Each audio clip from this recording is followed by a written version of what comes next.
La inflación es el aumento generalizado y sostenido de los precios de bienes y servicios en un país durante un tiempo. Normalmente es un año. Cuando el nivel general de precios sube, con cada unidad de moneda se pueden adquirir menos bienes o servicios. Es decir, que la inflación refleja la disminución de poder adquisitivo de una economía. Para medir el crecimiento de la inflación se usan índices que reflejan el crecimiento porcentual de una cesta de bienes ponderada. El índice de medición es el IPC, el índice de precios al consumidor.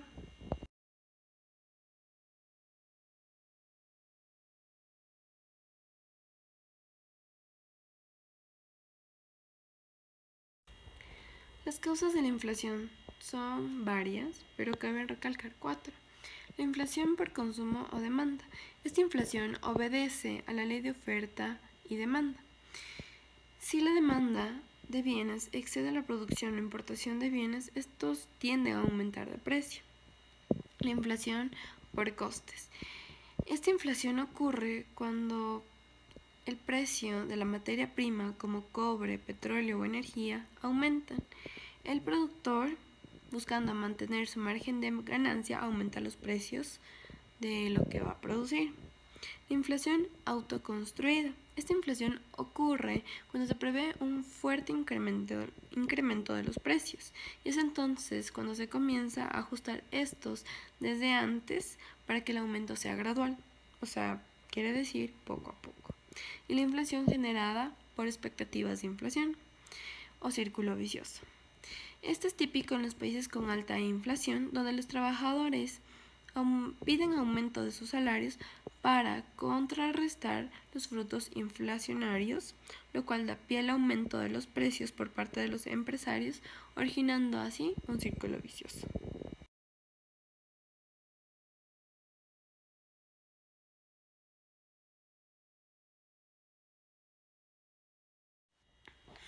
La inflación y sus efectos son los que vamos a tratar aquí hoy en este video. La inflación tiene un efecto directo dentro de las finanzas de una empresa, donde la cual vende menos de lo habitual. Cuando la inflación es mayor, el poder adquisitivo del público se reduce y por ende sus compras son menores.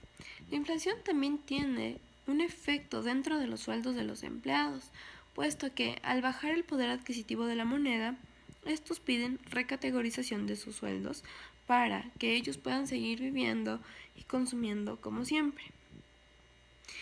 Una inflación descontrolada genera incertidumbre dentro del mercado, puesto que dejan de desarrollarse muchos proyectos e inversiones dentro de un país hasta que se superen los malos tiempos de economía dentro del mismo.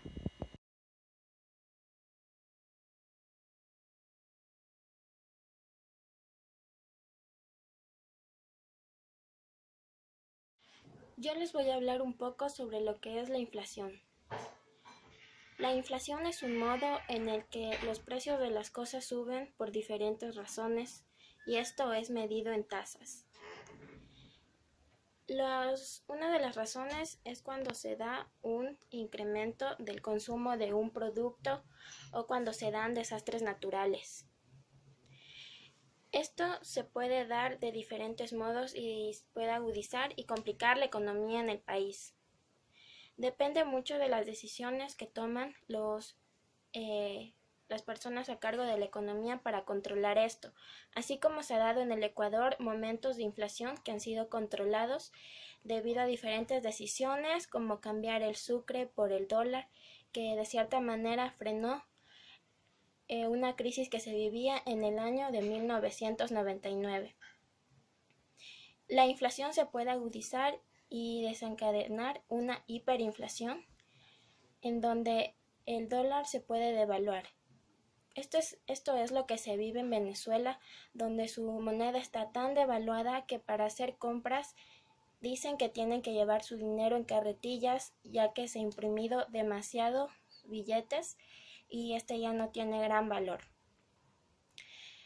En Venezuela viven un momento tan grande de crisis que si una persona se enferma, dicen que es muy difícil acceder a medicamentos ya que solo acceder a comida es bastante difícil, ya que todos los días los precios siguen subiendo. Esto se va a desarrollar un poco a continuación, tomando en cuenta la historia que ha tenido el Ecuador en los diferentes años y las crisis que ha sufrido en los momentos de inflación. ¿Cómo afecta la inflación en el país? El país ha pasado por varias etapas de fenómenos inflacionarios. La primera fue experimentada en la década de los 80 y la segunda en el régimen de Sixto Durán Ballén, hasta llegar a la crisis de 1998 y 1999. Una tercera etapa del proceso inflacionario se la puede analizar en el ámbito de la aplicación del sistema de la dolarización. Podemos ver que en 1980 a 1990 se observa una tasa de inflación que tuvo variaciones hacia abajo y hacia arriba, es decir, que hubieron alzas de 1980 de un 12.6% hasta 1983 de un 52.5%. Posteriormente, durante la mayor parte del gobierno de León Febres Cordero, las cifras nos indican una desaceleración a tasas entre el 25.1% al 32.5%. Se nota un proceso inflacionario durante la década de los años 90, época en que la economía ecuatoriana experimenta la agudización de la crisis económica y que da paso a la aplicación de la dolarización. Unos años después, la economía en su conjunto experimentará la peor crisis económica de muchas décadas y con un claro peligro de entrar a una hiperinflación que fue frenada para el conocimiento de muchas personas por la dolarización. Para detener la inflación, se pretendió profundizar con la reforma estructural del sector público, reduciendo personal, aumentando las recaudaciones tributarias, tratando de no tener altos déficits fiscales y reduciendo el gasto público. Se procuró inyectar dinero al sector privado vía créditos a tasas de interés menores, sin que se alimente la inflación. El país en consecuencia experimentó el empobrecimiento más acelerado en la historia en América Latina entre el año 1995 y el año 2000.